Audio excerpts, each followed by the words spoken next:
Hello and welcome to Make It Happen with Will Polston. I'm Will Polston. This is episode number 146, and in this episode I'm joined by Danny Greaves. Danny is a multi-award winning professional therapist, coach, hypnotist, author and speaker. His mission is to change the landscape of trauma therapy and to help people reduce and resolve pain or traumatic memories based on the groundbreaking Split Second Unlearning Theory. Danny is a regular expert on BBC Radio and was featured in USA Today as being in the top 9 coaches globally to help you level up your life in 2022. Danny works with private clients on a one-to-one basis in addition to corporate clients including the likes of Google. And in this episode we're going to be discussing how Split Second Unlearning Theory can help you. So Danny, welcome to the show. Thank you very much for having me. Delighted to be here. So trauma is a word that lots of people have an association to.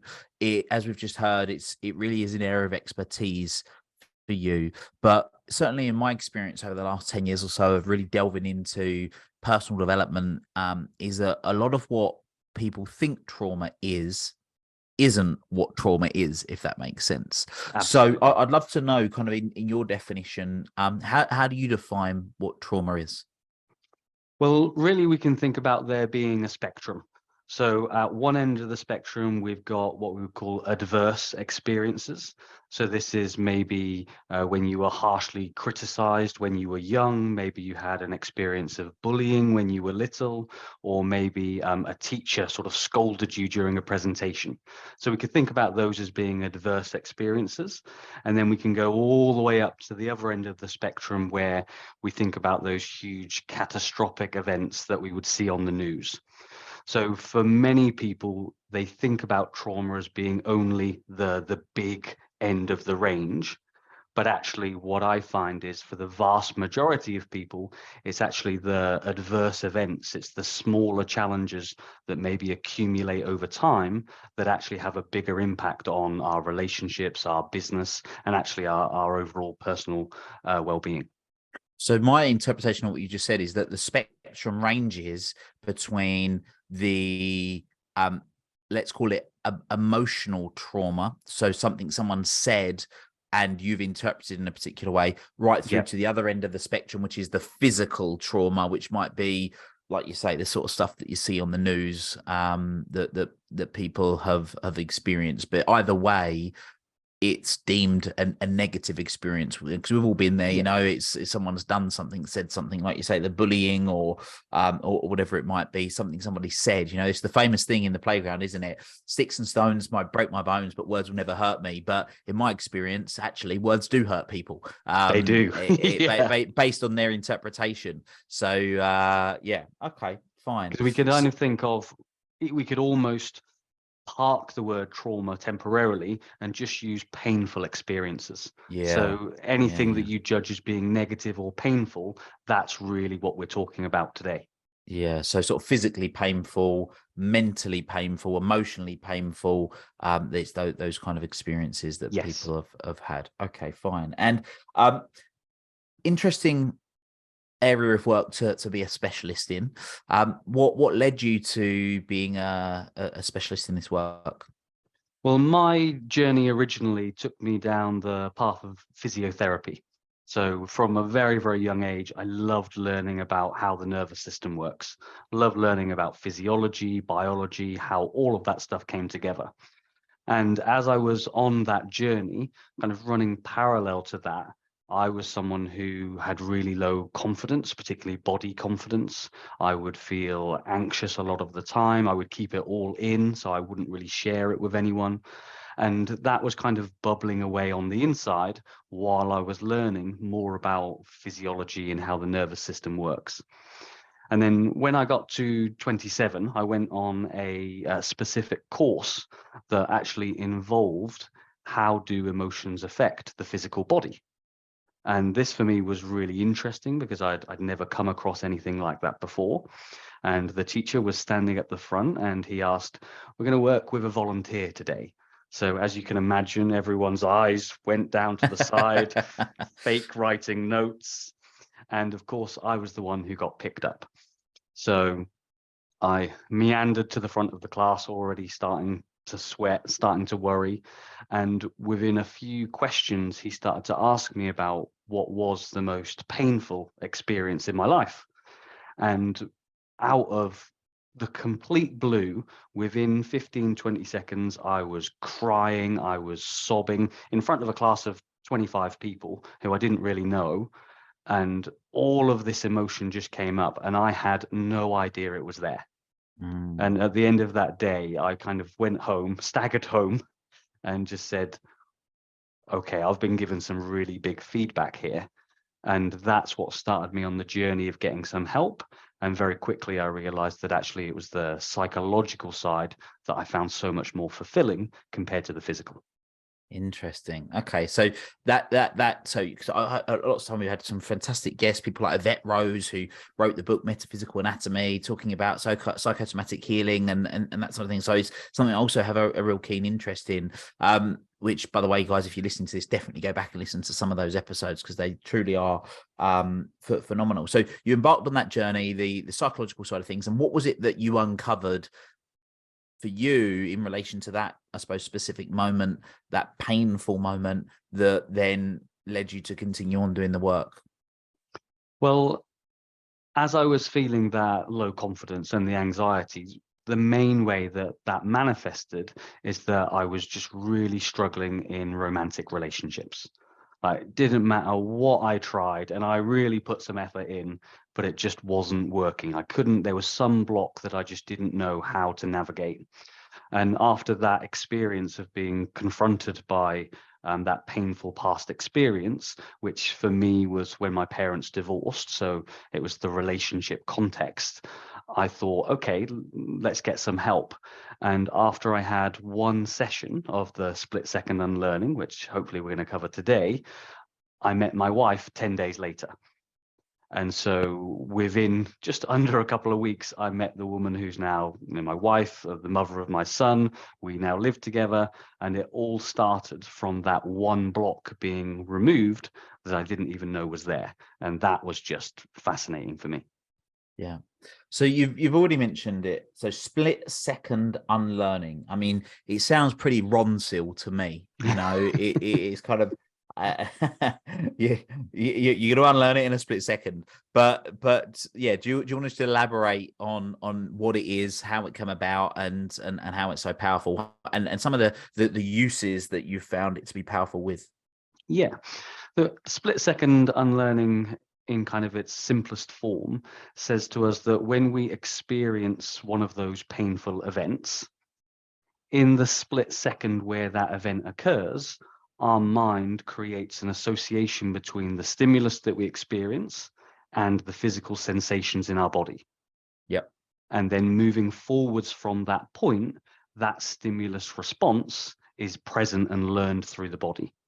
So as we then go forwards in time, anytime we encounter something that is similar to or symbolic of that original painful event, the re-triggering happens, and we get an echo, if you like, of the original stress response. And so this happens accumulatively over time. And what starts out of maybe one difficult, painful experience, when re-triggered over a period of months, years, or even decades, can then have wide-ranging influences on sleep, systemic inflammation, the immune system, memory, and even to the degree of actually learned helplessness, where we come up against that response so much, we therefore no longer stop trying to change it. So it's really that stimulus response mechanism that just continues to trigger over time. Okay. So let's give me a contextual example of a, I suppose, because I would call it an anchor, sort of using NLP terminology, but give me an example of a association that somebody's made that can be broken. If you've got one you can share. Yeah. So I remember when I was sort of in the start of high school, and I was in a biology class, and I stood up to give an answer, and my answer was incorrect. And I had quite a few people in the classroom laughing at me, and the teacher gave me quite a stern look because he actually thought I was taking the mick. So in that moment, when I tried to express myself and give an answer, the stimulus and response that I got was embarrassment, pain, and really wanting to hide. Mm. So when I went into my education and it came to, has anyone got an answer for this? Rather than me putting my hand up, I would hold it back and keep it in. And then as I went forwards, rather than putting myself out there on social media, maybe doing a video or a talk that I wanted to do, because of my fear of having that same response, I would avoid it and hide and procrastinate. And so anytime the context came up of expressing myself, I would have that same fear I had to a lesser degree from when I was back in the classroom. And that held me back in my relationships, in my business development, and actually just expressing myself in social relationships. So once you become conscious of it, then what is it? Because there's one thing becoming aware of that situation, but I would imagine that's only half the work. You've then got to do the unlearning part, right? And how does that work? So when we have the stimulus, we generate what's called an emotional memory image. So this is when we're in the moment of the painful experience, our mind takes a snapshot of where we are, what we're doing, who we're with, what it smells like, what it sounds like, all of the sort of different modalities, all of the different characteristics, and it stores it within an emotional memory image. Now, the challenge with an emotional memory image is that it's non-conscious. So it's not in our daily readily awareness, but with some prompts, some questioning, or some really deep reflection, we can then gain access to it. So for the majority of people, they'll have an adverse experience, but then because the emotional memory image sits out of their awareness, they struggle with the feelings, but don't have anything tangible that they can actually then go and work with. So when someone gains access to the emotional memory image, that then allows them to update it, to manipulate it, to refine it. And as soon as that changes, all of the chemistry from the initial experience changes too. Interesting. So because it's interesting you said about the relationship one. So how many years ago now? Probably 5 years ago, there or thereabouts, maybe a little bit longer. I was at a particular event, and there was a woman sharing about something, and it acted as a bit of a metaphor for me. And one of the things that I had kind of always realized in relation to relationships was that for years and years and years, I would end up in a relationship with somebody that I really liked, that I would screw up in some way or another. Yeah. Or I would be in a relationship with somebody that I didn't really want to be with anyway, and I would be with them, and I would deem them to be a bit crazy and whatever, and I knew that then I would step away from the relationship. And one of the other things that was interesting growing up was that I always had an attraction to girls. Most people would say, "Are you a boobs guy, a bum guy, whatever?" And I was like, "No, I like girls with a nice smile, nice teeth, and nice eyes." That was always my thing. Yeah. And then it dawned on me, like I say, about 5 or 6 years ago, and I had this moment, this realization. Why was that the case? Well, when I was about 5 years old, I had a girlfriend, and my girlfriend was called Kelly McCormack. And Kelly McCormack at 5 years old was the love of my life. We'd walk around the playground holding hands and sort of being with each other as much as you could be at 5 years old. I was certain that we were destined to get married. And yes. As you do at 5 years old. And then one day Kelly was just gone. Kelly was Australian. She had big blue eyes, nice big smile, nice teeth. And for my and then what happened, she just kind of went away. I can only imagine, I don't actually know, but her parents must have been like contractors or something over here for a period of time, then went back to Australia. Yeah. And that was it, never to be seen again. And yes, I have searched for her on Facebook to see if she still exists, but there is no sign of Kelly McCormack. But what I found really interesting was that when I had that realization, I was like, that's where my attraction to eyes and smile and teeth came from. Yeah. But additionally, I had this deep fear that if I was with somebody with nice eyes, nice smile, nice teeth, that eventually they're going to leave me. So Perfect. I would either screw up the relationship, or I would be with somebody that I knew I wouldn't be with for long anyway. So that if they left me, then I wasn't bothered. And if I left them, I knew that, well, that was going to happen anyway. So that was an example of kind of how I had come to a realization there'd been a subconscious pattern running Yeah. the whole time in that instance. So it's a really beautiful example of how your mind has paired the stimulus of Kelly leaving, the emotions that you then felt, and then that association is then locked in. yeah, And through self-reflection and realization, you were able to connect and then undo that. But if you were not to notice that, if that realization didn't happen, then that pattern would just continue to move forwards in time. yeah, but I suppose the part that I'm interested to know is that I kind of just done it as a conscious awareness. Oh yeah, that's what I did. All right, well, let's choose to do something different. What is it in the split second unlearning or with the emotional memory images that you choose to change to shift that pattern for people? Well, one of the key parts is again that it's non-conscious, so it's not in our readily daily awareness. Now, when we have these adverse events, often there is adrenaline and cortisol flooding through the system, and we know that that can impair memory. So what often people find is the memory that caused the response is then somehow forgotten or lost in time. So now if there's no specific moment to connect to, then all we have are these ambiguous negative feelings, and there's nowhere to really put our flag in the sand to then decide to take action from. So if you can find the original event, then that gives you some place to start with. But for a lot of issues, for example, when people say, oh, I'm generally anxious, or oh, I'm depressed, then usually they struggle to pinpoint specific moments when that occurred. And so that really hinders their ability to move through it. Now, we do have access to that information, but we even need to get into a really curious mindset that often allows us to open up those types of questions, or more commonly, some external feedback in the form of questioning or self-development can then help us to get there. So it depends on which way we do it, but it's really not having a specific moment to connect to then work through that causes lots of people to get stuck. Okay, interesting. So obviously there's a lot of people at the moment around the world, and I've got my own reasons to why I think this is the case, that are struggling with the likes of anxiety, low self-esteem. But I believe I'm right in saying that split second unlearning and emotional memory images as a sort of identifying those is something that can help deal with those challenges as well. Is that right?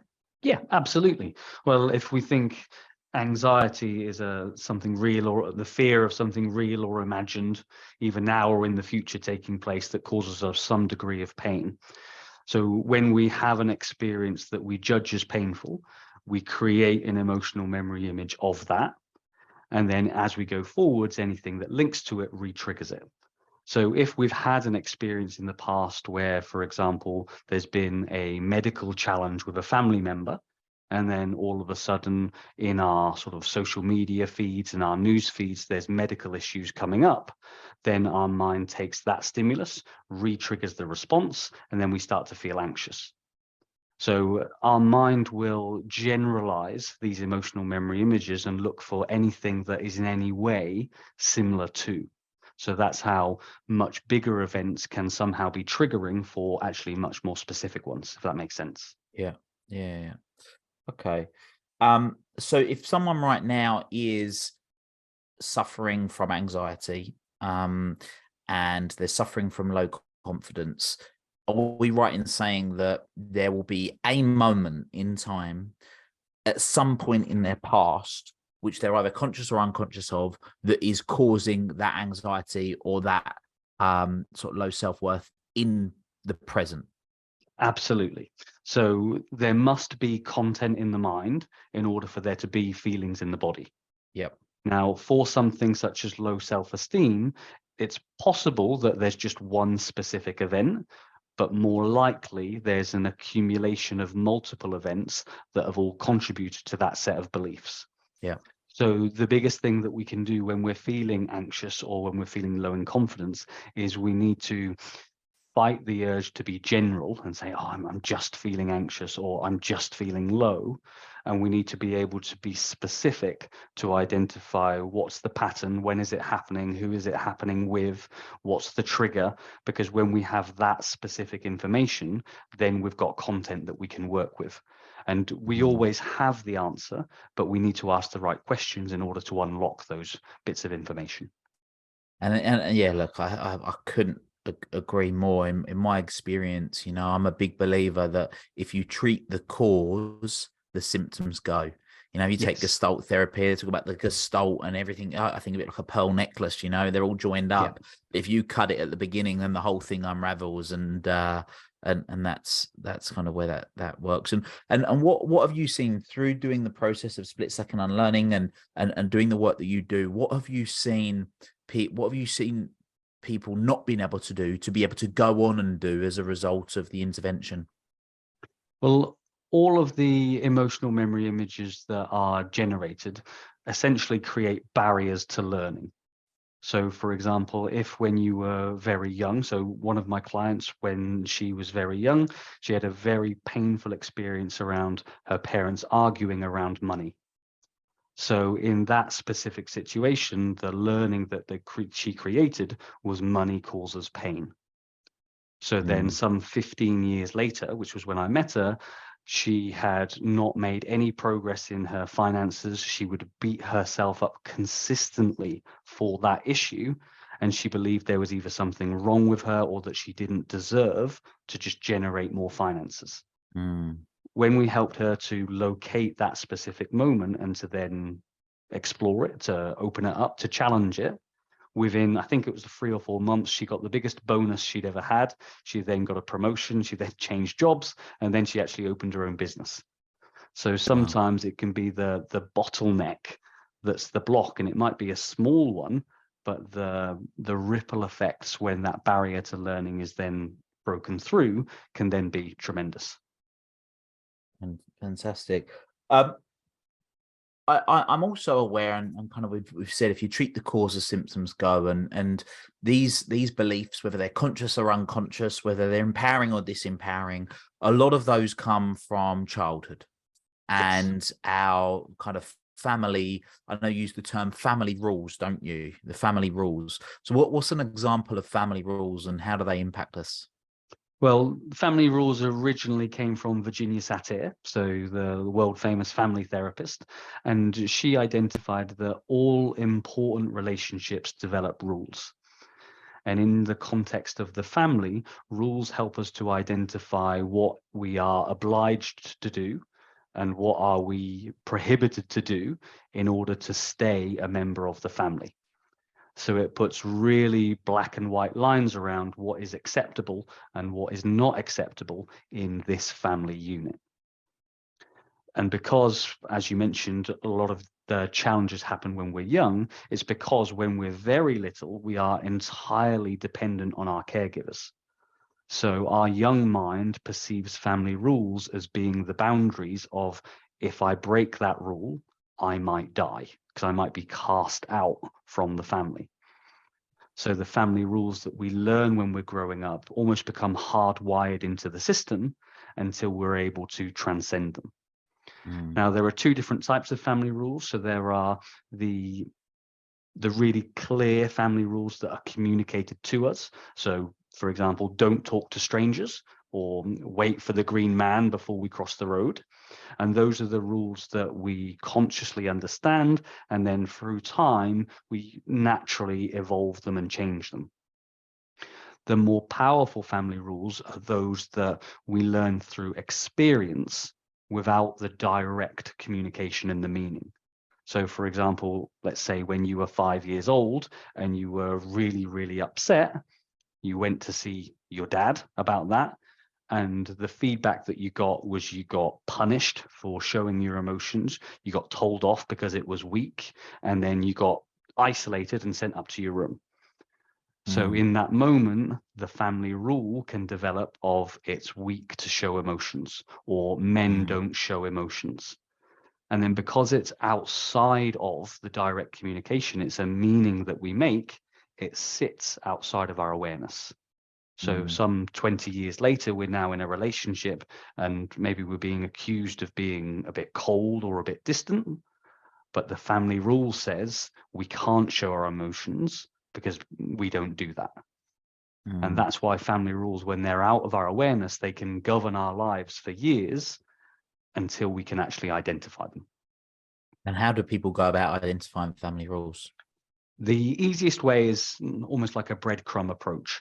So if you think back when you were younger, first of all, what were the most common sayings or the most common phrases that you would hear in the house growing up? So, for example, money doesn't grow on trees, or big boys don't cry, or be seen but not heard. And these are the types of phrases which sometimes will be told directly and then sometimes we'll experience them. So we can break them down into sort of physical rules, intellectual rules, social rules, religious rules, spiritual rules, and you can go through the different areas of life and just identify what were the most common sayings or phrases that you heard. And then were there any other rules that you learned by being told off or being punished for some reason? And actually, when you go through the process, most people will see, wow, actually, I'm still living by a lot of these.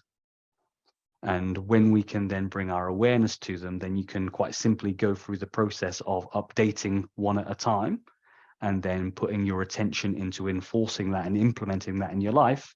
And you can gradually just transcend each of the family rules. Okay, so once you've identified them, then like you say, you work through them again, same as before. It's the causation, dealing with causation, becoming aware, uncovering it, and then basically choosing something different to be more aligned with what you want to be doing, and the life that you that you want to be living. What else would you say in your experience of all of the work that you do with people on this work and people that are looking to strive to be better in whatever that might be, better in their career, better in their health, better in their family relationships, and remove the pain that essentially they're working or they've been experiencing? What would you say the most common what would you say that the most common causations are that maybe people listening to this, by us having this conversation, become conscious of, that they're currently unconscious to? Yeah, I would say without a doubt, the thing that I notice in the vast majority of people is how the language they use to describe their experience is so heavily skewed by generalizations. So if you were to really bring your attention, and first of all, just with the people around you, to notice how often when they're talking about a problem, they use the words like always, every, never, nothing, no one, you'll really quickly see how these generalizations are actually, they're baked into all of the challenges that we have and all the problems that we have. Now, there's a few different reasons why this is particularly troublesome, but one of the biggest ones in terms of relationships is because when we generalize the language that we use, we place labels on someone that then fix them in our mind. And then when we fix them, we actually delete how they behave on the other side of the coin. And we only look for more evidence to support the generalization that we have. So what tends to happen is we get more and more evidence for the resentment that we have and less for the other side. And when we then start to stack these generalizations up, we can create a pretty intense emotional picture just through a few skewed perceptions that have been put on top of each other. So the biggest thing that I would recommend is, first of all, just paying attention to your language. And anytime you're exploring an issue, really be mindful of, where are you generalizing? Oh, it's always been this way. It's never any different. Because those are the little pieces that will help you to break a big problem down into a little one. And then the little one is more manageable to work through. Yeah, it's so true. I mean, only yesterday, I was sat with somebody and they were saying nobody's spending any money at the moment. He's an accountant and specializes in tax, and he was saying nobody's spending any money at the moment. Well, I know there's plenty of business owners that are spending money at the moment, but like you say, for as long as you have that that generalization, then that's what you're going to think, that's what you're going to see. Because if you believe it, then that will be your experience. It's the power of differentiating reality and actuality is huge. Absolutely huge. It is huge, and I think the key to doing that is kind of what we touched on earlier. It's specificity. Anytime we bring specificity to something, we can identify what needs work and what is working. Anytime we're vague or ambiguous, then we get lost we got stuck in the mud and we can't move through it. So I totally agree about that, the differentiation. Yeah, no, that's fantastic. So if people have been curious and they're interested on the back of kind of what we've gone through today, where can people connect with you? Where can people find more about you? And are there any other resources that you have that might be helpful for them that they can access? Yeah, so the first step is I'd recommend that you just go to my website, which is www.thetraumaexpert.co.uk. And on my website, I have a very concise and short book, which is free to download either in audio format or PDF. And that really gives you a deeper understanding of the process that we've covered today, and gives you a few more suggestions on actually how you can start to work through those blocks, regardless of if they came from what might be described as a minor event or a major one. So it doesn't matter, it'll help you either way. Amazing. Fantastic.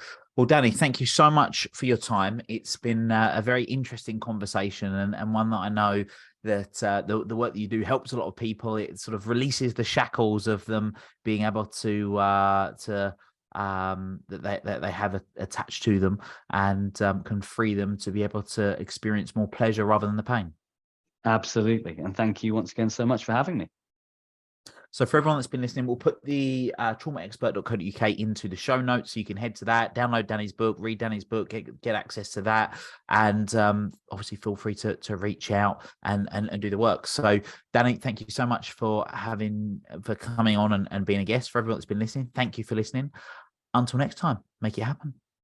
Thank you for listening to this episode of the Make It Happen with Will Polston podcast. Make sure you join Will's free Facebook group, the Make It Happen community.